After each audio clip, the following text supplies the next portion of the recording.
Bonjour, je suis Francis Bradley, vice-président de l'Association canadienne de l'électricité. Tous les ans au Canada, un nombre inacceptable de contacts électriques causant des décès et des blessures graves a lieu avec des lignes sous tension. Ces contacts se produisent pour la plupart sur les chantiers de construction, lors de travaux non électriques réalisés à proximité d'une infrastructure électrique. Les entreprises d'électricité membres de l'Association canadienne de l'électricité prennent ce problème très au sérieux. Dans le cadre de son initiative nationale visant à réduire le nombre de contacts électriques qui peuvent être mortels, le Programme de la santé et de la sécurité au travail de l'ACE a réalisé cette vidéo afin de réduire les risques par l'éducation et la sensibilisation. J'espère qu'elle vous sera utile. Il s'agit du deuxième volet de la série « Électricité, le tueur invisible ». Soyez prudents, je vous remercie.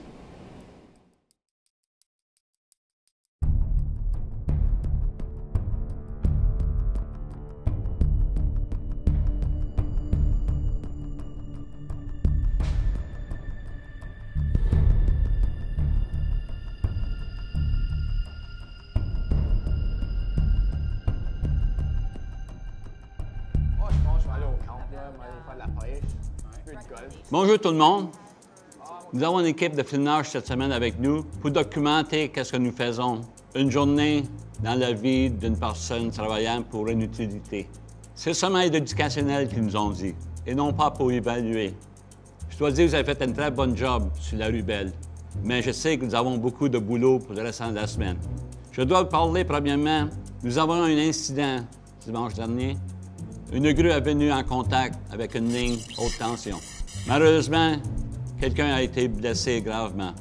Le pouvoir a dû être coupé pour 2 heures. Mac, tu étais le premier sur le site. Peux-tu nous dire ce qui est arrivé? Oui, bien, j'allais couper le gazon. J'ai reçu l'appel vers 2 heures. Alors, ma femme était fâchée, je devais partir.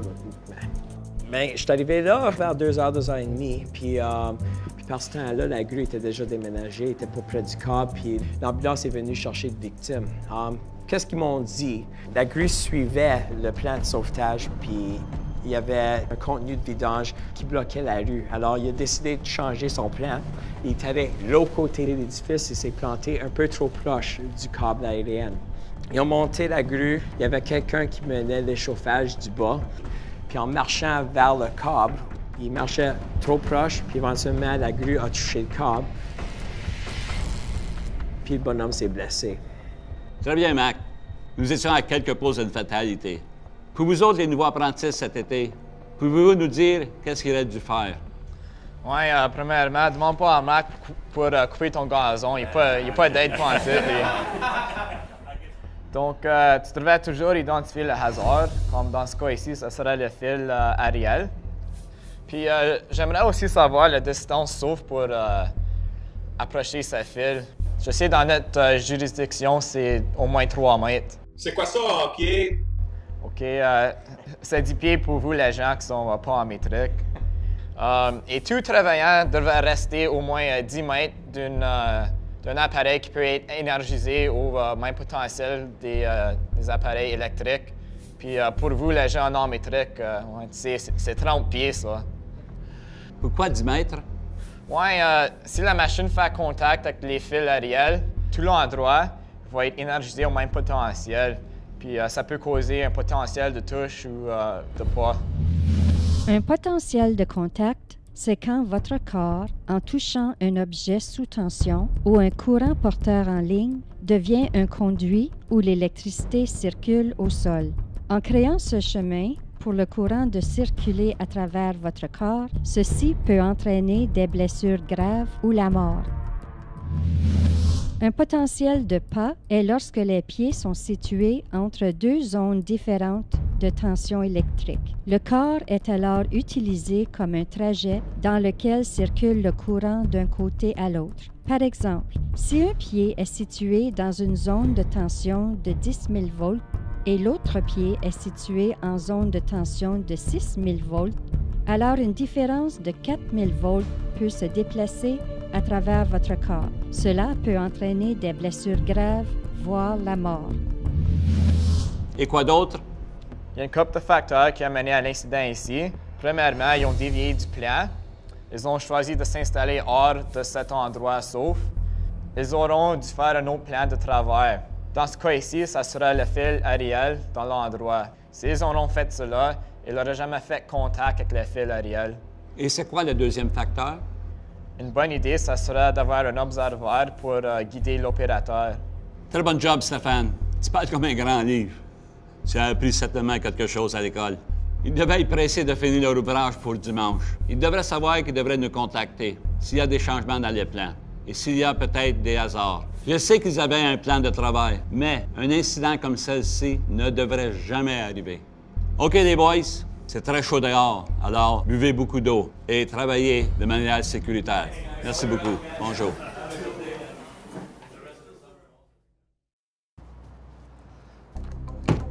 Ils sont déjà arrivés sur l'ouvrage.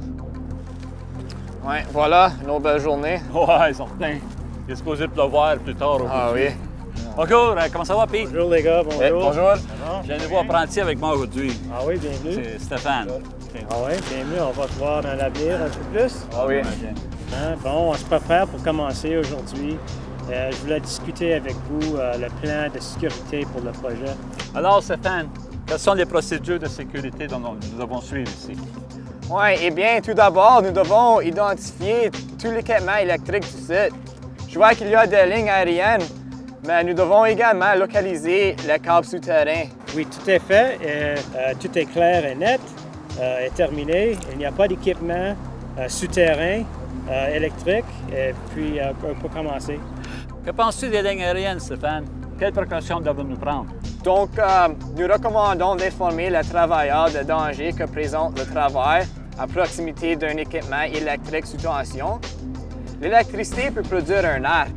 Autrement dit, il n'est pas nécessaire d'être en contact avec l'équipement pour recevoir une décharge électrique. Les ouvriers doivent connaître la distance de sécurité minimale afin de rester éloignés de l'équipement électrique sous tension.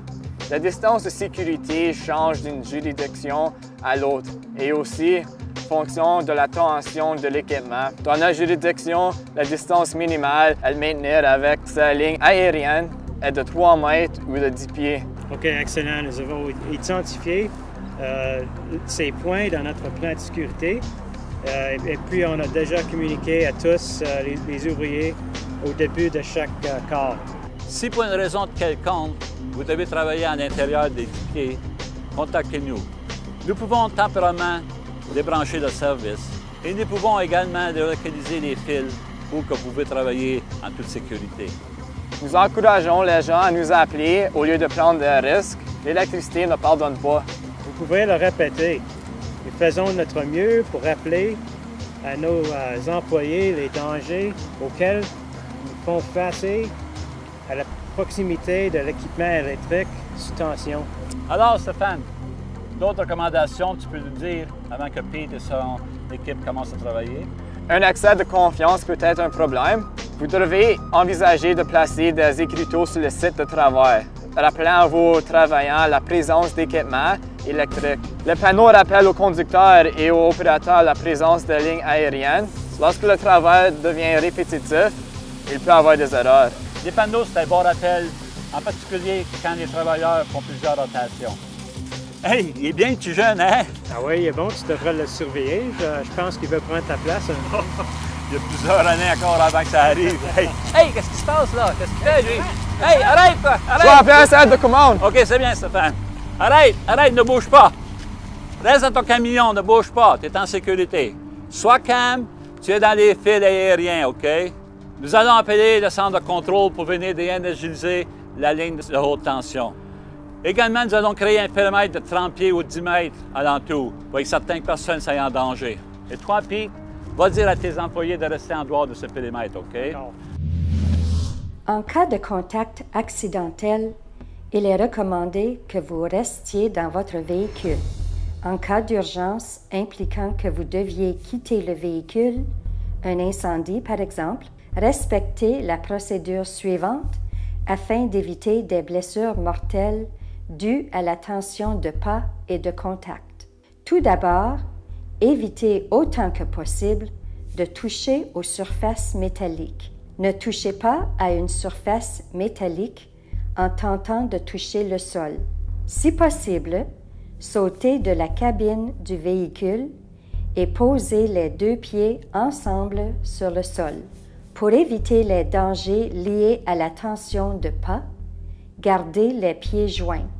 Sautez de votre véhicule en gardant les pieds joints jusqu'à ce que vous soyez bien en dehors de la zone sous tension des 10 mètres. C'est Pete, ça arrive à tous les jours. Il avance le camion, il ne pense pas aux lignes aériennes. Oui, J'ai Pete. mis un périmètre de sécurité. Très bien, très bien. Alors, on retourne et appelle la centre de commande. Dis-leur d'envoyer un équipage ici pour couper la ligne haute tension. D'accord. C'est bien, merci. Reste dans le camion, il n'y a pas de danger. Un équipage va être ici dans quelques instants pour te sortir des troubles. C'est de valeur, on a bien du papier à remplir après ça. Nous avons un incident, un contact à 206 Steels. Répondez. Oui, bien reçu. OK, Stéphane, tu peux te rendre à l'autre place, notre prochain appointement. Je vais attendre que l'équipement arrive ici pour faire des réparations. Et quand tout sera réparé, je vais leur demander qu'il m'amène à l'autre place pour te rencontrer, OK? D'accord, c'est bien. OK, Stéphane.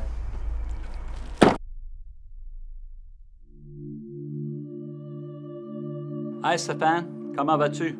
Ne t'inquiète pas du caméra. Nous voulons seulement que tu nous donnes un compte-rendu de l'incident qui est survenu le 13 mai 2013 au 127 Steel, dû à un contact électrique et tu étais le premier sur le site pour nous. Peux-tu nous dire ce qu'il est arrivé? Oui. Premièrement, je m'ai fait appeler du site pour aller à un autre site de construction. L'appel, c'était qu'il y avait une gang de travailleurs qui ont eu en contact avec les fils électriques. Quand j'arrivais là, il y avait déjà les premiers soins. Ils travaillaient sur les victimes. Plus tôt cette semaine, on a mis du couvre-conducteur d'isolant sur la ligne. Mais c'est seulement pour identifier le câble. C'est pas pour ta protection personnelle. On avait un bon plan de travail avec les travailleurs. On les a dit qu'on était pour disconnecter les fils électriques. Alors, ils ont ignoré les plans de sécurité prévus. Ils n'ont pas suivi le plan là, puis il y avait tout leur équipement de sécurité. Je pense qu'ils sont venus excités, puis ils voulaient aller à la maison de bonne heure. Je pense par accident, un des travailleurs a fait contact avec la ligne. Ils n'ont juste pas attendu pour nous autres. S'ils avaient attendu depuis longtemps, rien de ça n'aurait jamais arrivé. Désolé ce qui est arrivé. Ouais, ils n'ont pas suivi le plan de sécurité pendant tout. Ils ont choisi de nous ignorer. Mais ils ne pouvaient pas nous attendre un petit peu plus longtemps pour qu'on arrive et qu'on disconnecte leur ligne. Désolé d'attendre ça. Ce n'est pas de ta faute. Nous avons consulté un conseiller en trauma pour toi. Prends un temps hors travail et laisse-moi savoir si tu peux revenir jeudi. D'accord. Merci, monsieur.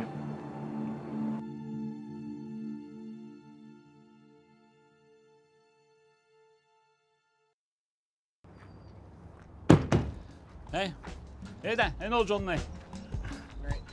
J'aurais dû aller jouer au golf, par exemple. Allô, Peter, comment ça va? Salut les gars, comment ça va? Très bien. Bon, je suis heureux de vous voir encore une fois. Très bien, très bien. Vous avez toujours l'équipe de tournage qui vous suit partout? Ah oui, il commence à se prendre pour une vedette, le Je jeune. pense que vous êtes des vedettes ici. Hey, juste comme des vedettes du rock. Hey, on sait jamais. Si jamais il veut changer de carrière, là, il pourrait peut-être faire des films, on sait jamais. C'est bien une On journée. ne sait jamais. Alors, Pete, qu'est-ce qui se passe ici aujourd'hui?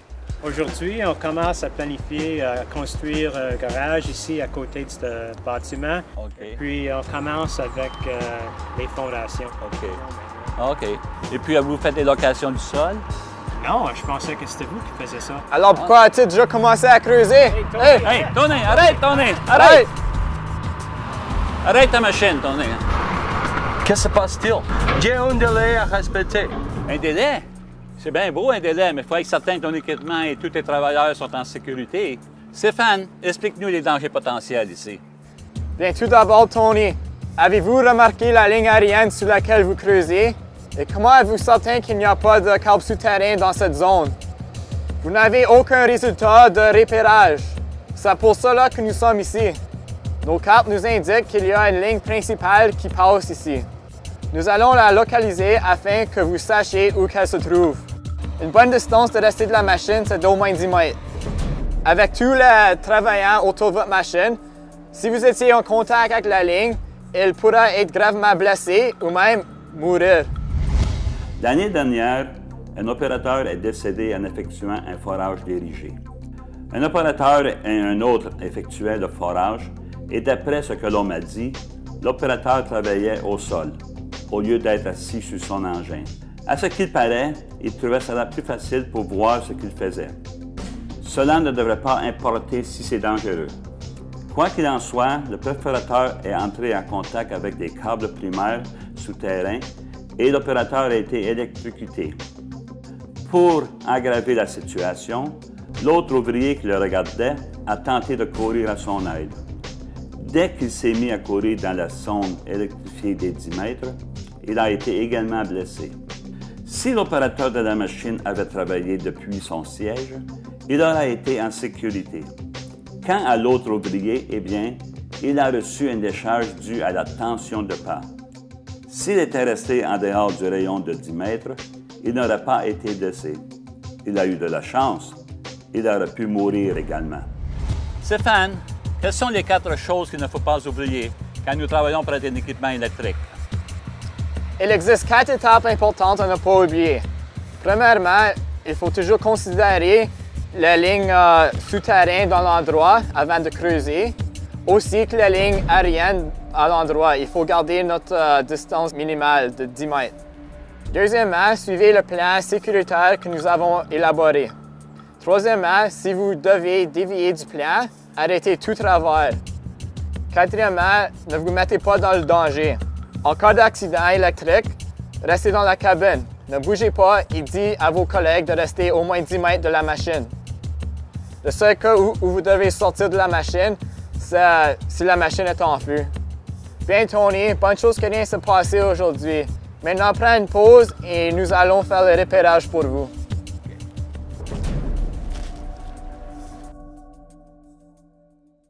Lors de la préparation en vue de travaux sur un site de construction, les 4 étapes suivantes doivent être respectées. Étape 1. La sécurité est l'affaire de tous. Maîtrisez et suivez votre plan de travail sécuritaire. Assurez-vous de connaître la distance sécuritaire à maintenir avec l'équipement électrique. Étape 2. Établissez un plan de travail sécuritaire avec votre entreprise d'électricité locale. Mentionnez les distances sécuritaires à maintenir avec l'équipement électrique. Mentionnez les contrôles et les obstacles liés à l'équipement électrique. Étape 3. Votre plan de travail est modifié? Communiquez avec l'entreprise locale. Cessez les travaux et communiquez avec votre entreprise locale. Faites part du nouveau plan à tous les travailleurs. Étape 4. Ne vous mettez pas en danger. Maintenez la distance appropriée conformément aux spécifications de votre entreprise locale.